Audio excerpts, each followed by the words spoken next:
Well, first tonight, it's been nearly 4 years since Marquise Scott was shot and killed while riding his bike in St. Pete. Now his family is hoping to save others from feeling that same pain. Just hours ago, they brought the community together for what they call gun violence training. 10 Tampa Bay's Shannon Clough explains how they're hoping education puts this senseless violence to an end.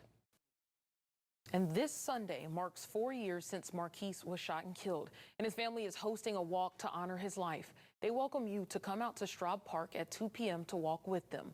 As for the people believed to be responsible for his death, one was shot and killed, the other has yet to be caught. Tonight, 3 men whose parents were supposed to be able to trust with their children are now facing several charges in different counties. One of them a youth pastor, another a softball coach, and the other a high school track coach. We start in Hillsborough County. Investigators say David Robinson texted sexual content to a 12 and 17-year-old between January and June.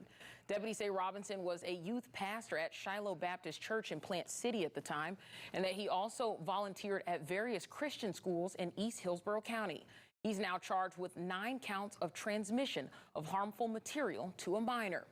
Also in Hillsborough County, Matthew Gallhouse is facing sexual battery charges. This after deputies in Pasco County arrested him for allegedly having sex with a 17-year-old girl at a park.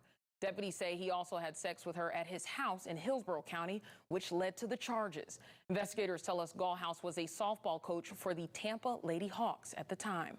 We have to let children be children, and I think that children. Deputies ask if you have any more information in either of these cases to call them. Now, over in Polk County, this man, Jarvis Young, a track coach at Lakeland High School, is also facing sexual battery charges. This after a 16-year-old student told a resource officer Young touched him inappropriately and tried to perform a sexual act. This investigation. The sheriff says Young was accused of similar acts in 2011 and 2017, but the cases were dropped for various reasons. It's still unclear how Young was hired in 2020 by the school district despite his arrest record. District leaders tell us they are now rescreening all coaches and doing more background checks. The sheriff believes there may be more students out there and says Young is HIV positive. To report any information in this case, call the sheriff's office. Well, tonight in Winter Haven, investigators need your help finding the man in this video. This is surveillance footage of the moment he broke into MJ's New York Pizza on Cypress Gardens Boulevard. Here's a better look for you. Police tell us it happened just before 4 a.m. on Wednesday. They say he took off with cash from the register, and they're asking if you recognize this man or know anything about this case to call the sheriff's office. Well, right now, the historic Blackburn Point Swing Bridge is back open in Sarasota County. This after a barge carrying a backhoe got caught in the outgoing tide and hit the bridge. Thankfully, nobody was injured during the crash. The crew was able to free the barge and continue on their journey. The bridge tender and deputies tell us there doesn't appear to be any visual damage to the bridge right now. The county plans to have a crew take another look in the next few days. Well, now to a live look at Nantucket. Some raindrops on the camera there, courtesy of EarthCam. It's getting breezy as southern New England is bracing for tropical storm conditions from Lee. The storm is predicted to make landfall near the western coast of Nova Scotia just hours from now. Meteorologist Natalie Ferrari joins us right now. Natalie, what's the timing look like for this storm? Well, now let's get you in the know with developments in 3 other local headlines we've been staying on top of tonight. In Hillsborough County, deputies arrested the man accused of slashing tires on more than 20 cars. Deputies say this happened early yesterday morning after receiving multiple calls from drivers on Grand Prix Way in Tampa. Freddie Rafael Lopez is facing multiple charges, including criminal mischief, probation violations, and possession of cocaine. Right now, investigators are still trying to figure out the motive behind the damage. Now, to another gambling crackdown in Manatee County. New video shows deputies raiding the Spin Arcade on 1st Street West in Bradenton.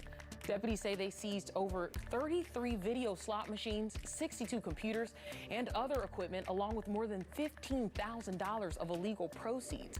This follows other raids at similar arcades in Bradenton, St. Pete, and Tampa. Florida's new Gaming Control Commission says they're cracking down on these types of operations, and right now, authorities are investigating the owner, but say no arrests have been made. Tampa City Council granted a 2-month extension to the Straub Center for their multi-million-dollar expansion plans. The city agreed to spend $25 million in community redevelopment money on the project.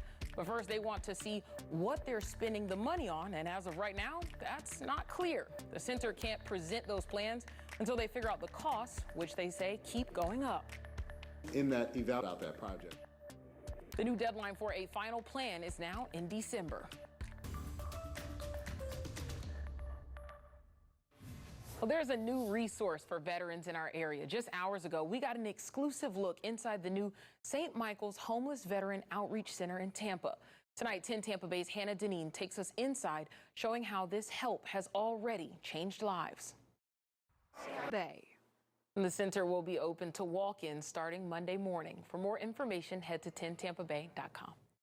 Tonight, many people are debating the newest booster for COVID-19 as cases begin to rise across the nation. Some Florida leaders claim the new shot hasn't been put through enough testing. In just minutes, our Verify team looks into the approval process. Plus, the winners are in. See the two people who took home the title for their catch in this year's Python Challenge.